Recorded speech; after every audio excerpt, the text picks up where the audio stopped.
Bandotan atau Agratum conizoides. Bandotan yang tak asing lagi bagi masyarakat pedesaan.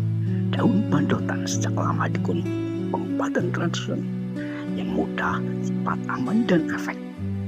Daun bandotan berguna untuk mencegah infeksi luka, pendarahan, membantu menurunkan gula darah, meredakan peradangan, demam, batuk, dan untuk gangguan pencernaan, perut kembung, mah, dan diare, serta masih banyak khasiat lainnya.